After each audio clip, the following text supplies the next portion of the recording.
caros telespectadores que agora acompanham a programação da TV Candidez, estamos iniciando mais um programa Espírita Nova Era, programa esse que é uma realização da AME, Aliança Municipal Espírita de Divinópolis. Como todos vocês já sabem, nosso objetivo é levar até você a proposta educativa do Espiritismo, bem como a sua proposta consoladora para os nossos corações. E no programa de hoje, nós estamos recebendo um companheiro muito especial que participou aqui do CETESP, o Seminário de Ética e Espiritualidade, na cidade de Divinópolis, que é o nosso amigo Simão Pedro, da cidade de Patrocínio, que é graduado em Direito, Administração e História, professor universitário, e veio falar no dia de hoje sobre o tema Fatos Mediúnicos do Evangelho. Bom dia, Simão, seja bem-vindo. Bom dia, muito obrigado. Sabemos que o Novo Testamento é repleto de passagens e que a mediunidade de Jesus foi apresentada de forma ostensiva e clara a todos nós. Você poderia falar de algumas passagens, de alguns acontecimentos oriundos da mediunidade de Jesus? A própria anunciação. Se nós observarmos o Evangelho de Lucas, nós veremos ali um fenômeno mediúnico de um anjo, que nada mais é do que um espírito, se manifestando a Maria. O espírito Gabriel, ele então se manifesta a Maria e anuncia o nascimento de Jesus. Quando ele diz, salve Maria, né? Salve a mãe de Jesus. Então ali é uma conversa entre Maria e um espírito.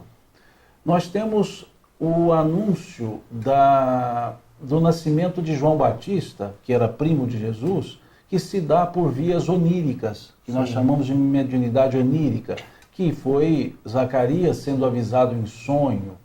Temos o encontro de Maria com Isabel, em que Maria, grávida, e Isabel também, ela cumprimenta a Maria, salve, ó agraciada do Senhor, e diz, bendito é o fruto do teu ventre, pois quando ouvi sua saudação, o filho que carrego no meu saltou de alegria.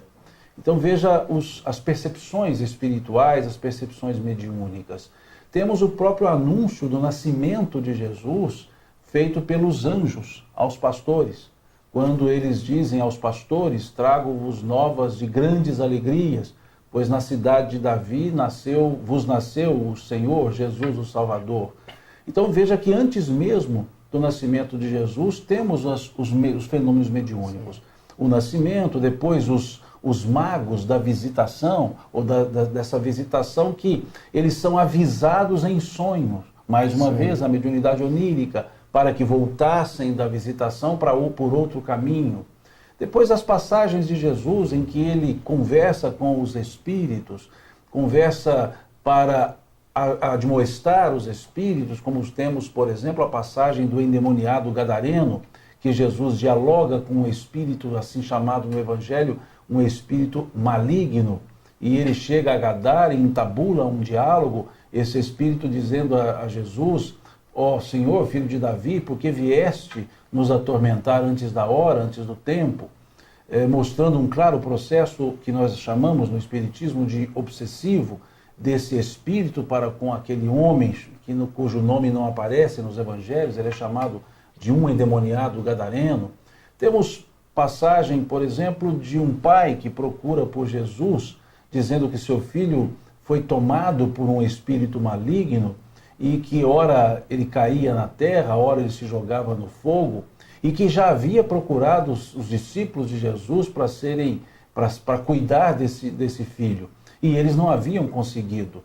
E Jesus então repreende esse espírito e o jovem se vê curado. E ele chama a atenção, inclusive, dos apóstolos, dizendo que essa casta de espíritos, deixando claro que há diferentes ordens dos espíritos, ele diz, essa casta de espíritos somente com jejum e oração se expulsa. Então são diversos os fenômenos, como o fenômeno do Monte Tabor. Então temos vários, a transfiguração, vários fenômenos da mediunidade, óbvio, presente em Jesus, do envolvimento espiritual com a vida de Jesus. Moisés, no Velho Testamento, essa questão da temática da mediunidade no Evangelho, se nós voltarmos a Moisés no Velho Testamento, o profeta estabeleceu algumas restrições ao contato com os espíritos. Com isso, alguns companheiros alegam representar uma proibição da mediunidade.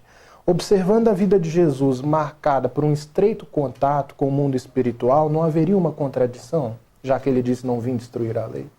Vejam, nós não precisamos chegar até Jesus para entender essa proibição. Sim. De fato, existe uma proibição.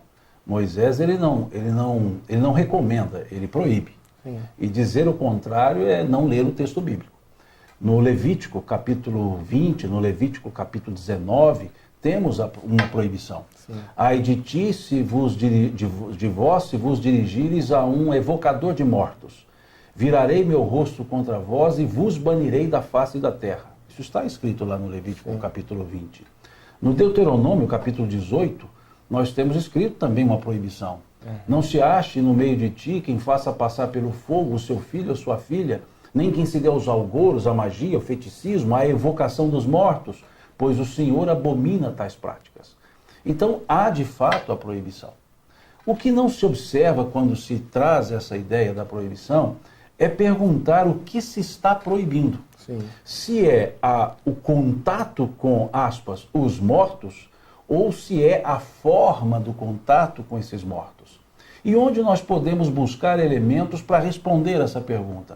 No livro de Moisés, no livro Números. Moisés escreve o Gênesis, Êxodo, Levítico, Números e Deuteronômio. E lá no livro Números, no capítulo 11, temos lá uma narrativa, um fato, que vai nos explicar claramente o que se estava proibindo. Existia na comunidade um grupo de 70 anciãos, aos quais era permitido o uso dos dons proibidos, o uso da profecia, da evocação. E aí, eles estavam reunidos num dado momento, em uma tenda, já que eles sempre tinham que se reunir sob a tenda, esses 70 anciãos, e terminada a reunião, eles saíam e chega uma pessoa para Moisés dizendo: Senhor, eis que 2 que não fazem parte dos 70 estão usando os dons proibidos, estão profetizando. E Moisés e Josué diz o seguinte: vamos repreendê-los. E Moisés vira-se para Josué e diz: deixai-os assim fazer. Quem nos dera se todos em Israel fizessem como esses 2. Nossa. Então veja que Moisés, ele mesmo explica o que se estava proibindo.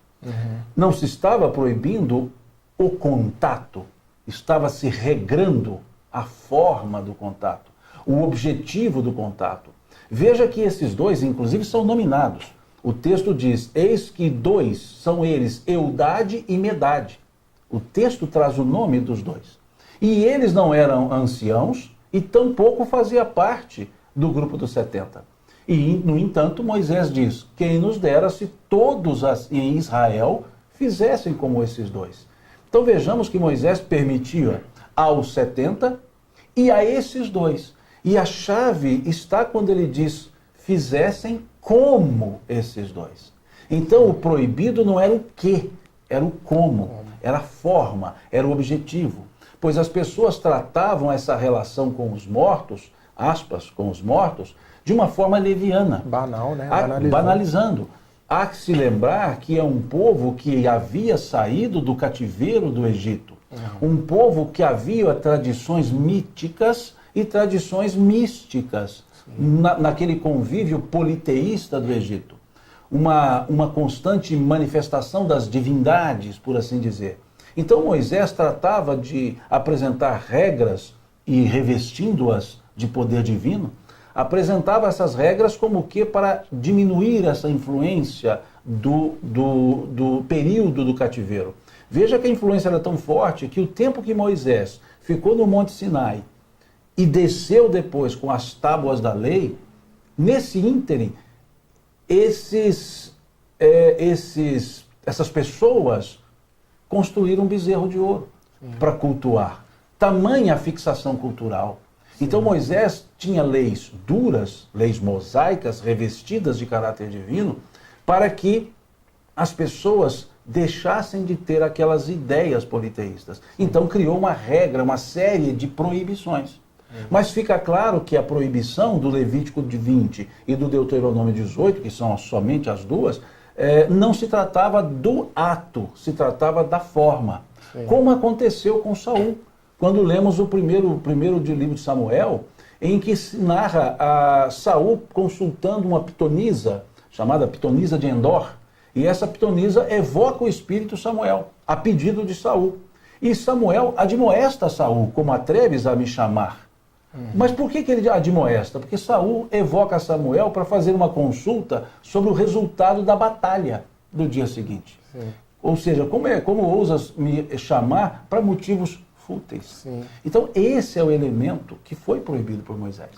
E não podemos dizer que não foi proibido. Foi proibido. Eu vejo muitos espíritas tentando explicar, não teve proibição. Teve. Sim. Só que teve também a permissão. E a permissão está no capítulo 11 do livro Números, também Sim. da Lavra de Moisés. E aí você trata Jesus. Sim, aí Jesus vem e segue, né, com a sua própria assertiva, eu não vim destruir a lei, mas dar-lhe o seu verdadeiro cumprimento. E Jesus, por diversas vezes, tem atos de relacionamento com o mundo espiritual, como esses que nós já citamos aqui. A banalidade, você coloca, da mediunidade, inclusive o comércio também, né? Questões financeiras que se estabeleciam pelo contato com esses oráculos, com médiuns, né? Banalizando ainda mais a mediunidade. Eu me recordo da pergunta 796 do Livro dos Espíritos, e fazendo um paralelo aí com o que você falou, da severidade das leis penais. Se ainda é importante a severidade das leis penais. E a resposta dos espíritos é que, para uma sociedade depravada, a severidade das leis penais ainda é importante. O problema é que tenta punir o mal depois de feito e não educar. Fazendo um paralelo com Moisés, talvez a proibição naquele momento, através de leis severas, era necessidade da época. Sim. Pelo depravamento da sociedade da época. Um povo que tinha uma cultura cativa. Com certeza. Agora, as próprias leis penais, elas não são punitivas. A pena, ela tem 3 efeitos. Esse punitivo nós chamamos de retributivo. Mas ela tem o efeito educativo e o efeito preventivo. Sim. Olha-se mais o aspecto retributivo, que é no sentido estrito que você deu a palavra, porque nós somos ainda muito apegados a punir. Sim. Mas a pena tem a função de educar e alertar.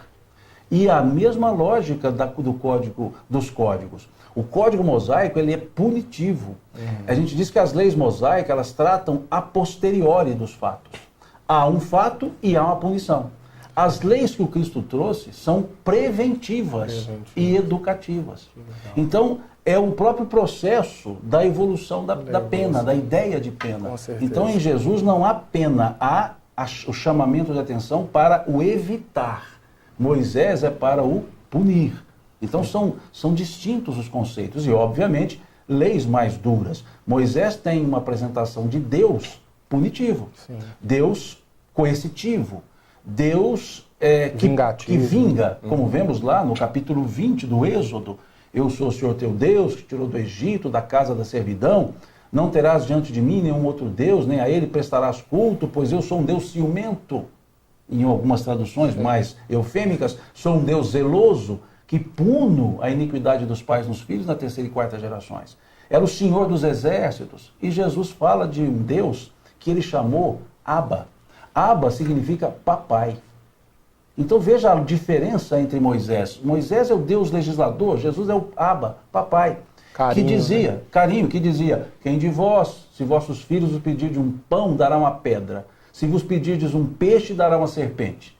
Se vós, que sois homens maus, fazem boas coisas aos vossos filhos, quanto mais não fará Deus aos seus, sendo Deus toda bondade? Aí você vê a diferença entre Moisés e Jesus. Para você que agora está acompanhando a programação da TV Candidez, estamos apresentando o programa Espírita Nova Era. Hoje recebendo o nosso amigo Simão Pedro, da cidade de Patrocínio, que está falando para a gente sobre fatos mediúnicos no Evangelho.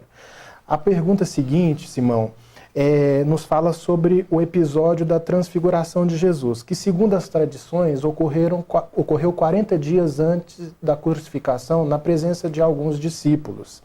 Qual o significado especial dessa passagem? Veja, é até interessante porque guarda relação com a pergunta que você fez anteriormente. Sim. É um fenômeno em que Jesus está com os discípulos, Pedro, João e Tiago, e eles sobem ao Monte Tabor, e ali no Monte Tabor Jesus se transfigura, no sentido estrito da palavra transfiguração. Ele mostra a sua realeza espiritual, ele mostra luminescente, e junto aparecem Elias e Moisés. E há que se lembrar, os dois mortos. Pode-se até objetar que Elias não morreu, ele foi ascendido aos céus numa carruagem de fogo, que assim está no livro de Elias. Mas Moisés não, Moisés consta a sua morte. E óbvio, Elias também. Mas, vejam, Moisés, que em tese proibiu, ele se mostra. Então, se houve uma derrogação de lei, foi feita por ele. Sim. Porque ele derrogou, porque ele se apresenta depois de morto para conversar com Jesus. E conversam, e a aparição de tamanha tangibilidade que os discípulos disseram para Jesus: Senhor, que bom que estamos aqui convosco, pois assim poderemos levantar 3 tendas, uma para o Senhor, outra para Elias, outra para Moisés. Então, uma manifestação mediúnica de alta tangibilidade, pode-se dizer, quase afirmar, uma materialização. Então vejam que é um fenômeno em que Jesus simbolicamente mantém um diálogo de realeza, porque Moisés é o patriarca, Elias o profeta. Sim. Elias aquele que viria antes do Senhor. E não, aqui entramos no mérito de João Batista e Elias, não é isso? Mas vejam, Cristo se transfigura, Elias está com ele.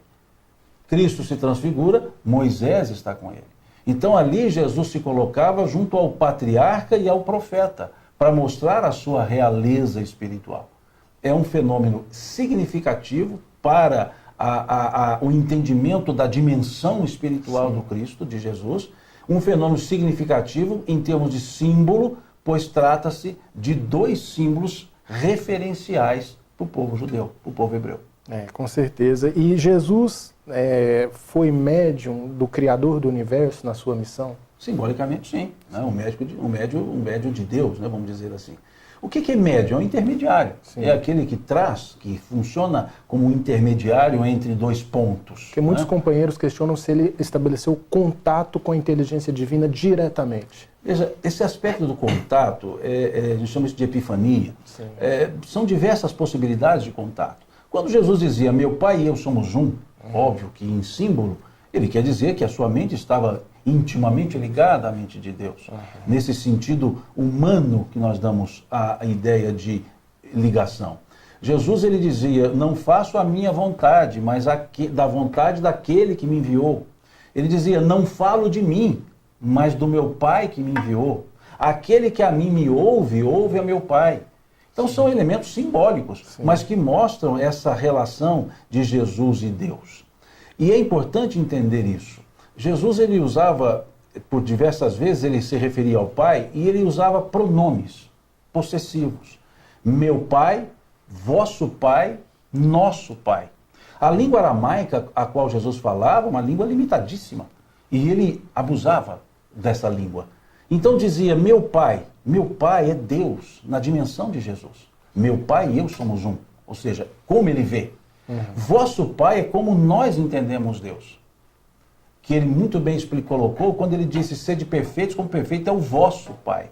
Se ele dissesse, sede perfeitos como perfeito é o meu Pai, não seria possível sermos perfeitos nesse nível, porque é como ele entendia Deus. Mas quando ele diz, sede perfeitos como perfeito é o vosso Pai, ele está dizendo, age em conformidade com o seu nível de conhecimento. Não fique aquém, e não há como ir além. Por isso, vosso Pai. E depois ele diz, Pai nosso, para dizer que independentemente do conceito, do entendimento mais profundo dele e menos profundo nosso, o Deus é o mesmo. Como vemos no capítulo 16 do Evangelho de João, a partir do versículo 31. Quando ele diz, chegará o dia em que pedirei ao meu Pai em meu nome, eu já não mais vos digo que rogarei ao Pai por vós, pois o Pai é o mesmo e nos ama a todos. É interessante que o próprio Livro dos Espíritos, ali, se eu não me engano, na questão 76, fala que a definição de espíritos, né? São seres inteligentes da criação. E tem uma outra pergunta, 72, se eu não me engano, qual é a fonte da inteligência? E eles falam que a fonte da inteligência é a inteligência universal. Sim, inteligência então, quanto mais a inteligência se dilata e se aproxima de Deus, renovado é o entendimento das leis. Sim, mas vejam, basta se observar a pergunta número 1 e a pergunta 76 do Livro dos Espíritos. Sim. O que é a pergunta número 1? O que é Deus? Que, aliás, que é Deus? Não há o artigo definido. que é Deus? Inteligência suprema do universo. Questão 76. Que definição pode se dar dos espíritos? São os seres inteligentes da criação. Veja que quando se refere a Deus, inteligência é substantivo. É a inteligência. Quando se refere a nós, os espíritos, inteligência está adjetivada. Sim. Somos inteligentes. Nós trazemos o germe da perfeição. Nós trazemos o germe da divindade. Nós não somos inteligência, nós possuímos. É um atributo nosso advindo. O que é o adjetivo? Aquilo que advém do substantivo, aquilo que qualifica um sujeito. Então veja, nós somos qualificados com as qualidades divinas. Quando diz no Gênesis, no capítulo 27, no capítulo 1 do versículo 27 do Gênesis, imagem e semelhança de Deus, os Espíritos mostram claramente isso quando coloca inteligência em Deus, inteligentes nós. Inteligência em Deus é a perfeição. Inteligentes em nós é a perfectibilidade. Nós não somos perfeitos, nós somos perfectíveis. E por que somos perfectíveis? Porque trazemos o germe da perfeição em nós. Por isso a evolução é um determinismo. Não há como não evoluir se eu trago o germe da evolução em mim. Então somos perfectíveis. Deus é a perfeição, nós somos perfectíveis. Deus é a inteligência, nós somos inteligentes. Então por isso é que nós evoluímos. Por isso é que nós, então, nos dizemos a imagem e semelhança de Deus. E Jesus chama atenção para isso, você pode verificar no capítulo 10 do Evangelho de João. Quando ele vai falar, sois deuses, e fazendo uma pergunta. Porque esse sois deuses é um salmo. E Jesus chama a atenção dizendo, o salmista não disse sois deuses? Veja, então, por que não agis como tal? É preciso entender essa dinâmica. E quando nós vamos no livro dos Espíritos, os Espíritos vão nos explicando isso. Basta fazer as correlações. A missão do homem inteligente na Terra, do Evangelho segundo o Espiritismo. Nós estamos aqui para espiritualizar a matéria, mas muitas vezes materializamos o Espírito. Com certeza. De que forma esses fatos da mediunidade do Cristo podem orientar o médium no exercício das suas faculdades? Na questão 625 do Livro dos Espíritos, nós temos lá a pergunta qual é o tipo perfeito que Deus ofereceu ao homem para servir de guia e modelo para a humanidade. E a resposta foi Jesus. A resposta talvez seja uma das menores do Evangelho. Jesus. Jesus é o nosso modelo, Jesus é o nosso guia. Então, o que deve o médium fazer? Pensar como Jesus faria o que eu estou fazendo.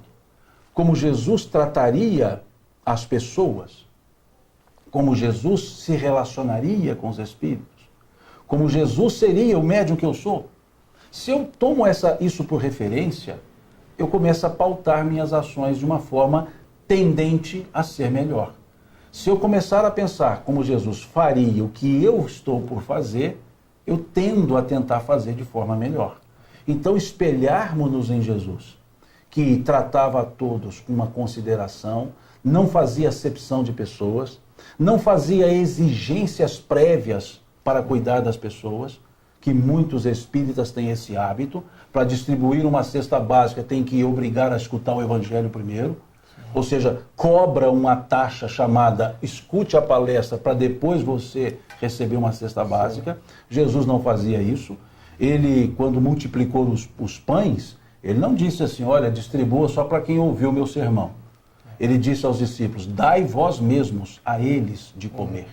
Ou seja, faça você o que tem que ser feito. O amor incondicional. É incondicional. Então, esse é o mestre, esse é o ser divino, no sentido simbólico, Jesus, que nós chamamos Cristo. Cristo, o ungido, o mensageiro, não que seja o seu nome, é um apelido, um título que foi lhe dado, Jesus ou Cristo, Jesus ou mensageiro. O Jesus ungido, o esperado, e é esse que nós seguimos, ao Cristo de Deus. Então, que o médium se espelhe naquilo que Jesus demonstrou, na sua humildade, na sua amorosidade e nos seus exemplos, que ele nos trazia diversas vezes. E preocupado em que as pessoas aprendessem, em vez de apenas observar os fenômenos. Porque ele chamou a atenção dos habitantes de Cafarnaum, aos habitantes de Betsaida. Quando ele dizia, ai de ti, Cafarnaum, ai de ti, Betsaida, se as coisas que aqui fiz tivessem sido feitas em Tiro e Sidom, eles teriam crido. Ou seja, Tiro e Sidom, cidades da Fenícia, que eram conhecidos como gentílicos, povos menores, E Jesus disse, se lá eu fizesse o que eu fiz aqui, eles teriam acreditado em mim. E vocês, com tudo isso, não acreditam. A mesma coisa ele faz com a mulher cananeia, capítulo 15 do Evangelho de Mateus. Quando chega essa mulher e pede, diz a ele, Senhor, filho de Davi, tem piedade de mim, que minha filha jaz doente em casa. E por ela ser cananeia, ele diz a ela, não, mulher, eu não vim senão as ovelhas desgarradas da casa de Israel. Não convém dar aos cachorrinhos a comida que cai das mesas dos seus senhores. E ela respondeu, Senhor, mas até mesmo os cachorrinhos comem as migalhas que caem das mesas dos seus senhores. Em outras palavras, mulher, eu vim para esse pessoal que entende, que pode entender o que eu tenho que ensinar. Você ainda não está apta a aprender. E ela responde para ele, mas eu não quero o que está sendo ensinado a eles. Eu me contento com o que eles estão desperdiçando. E ele disse, mulher, grande é a tua fé, vai que a tua filha está curada. Ou seja, ele primava para que as pessoas entendessem. Sim. E não fazia acepção das pessoas. Simão, nós te agradecemos os esclarecimentos dentro dessa temática tão rica que hoje a gente apresenta. Agradecemos também os nossos telespectadores que acompanharam aqui esses momentos de enriquecimento, dizendo ainda que nosso programa vai ao ar todo sábado às 9h30 da manhã, com uma reprise às terças-feiras às 7 horas da manhã. Muita paz e até o nosso próximo encontro. Muito obrigado.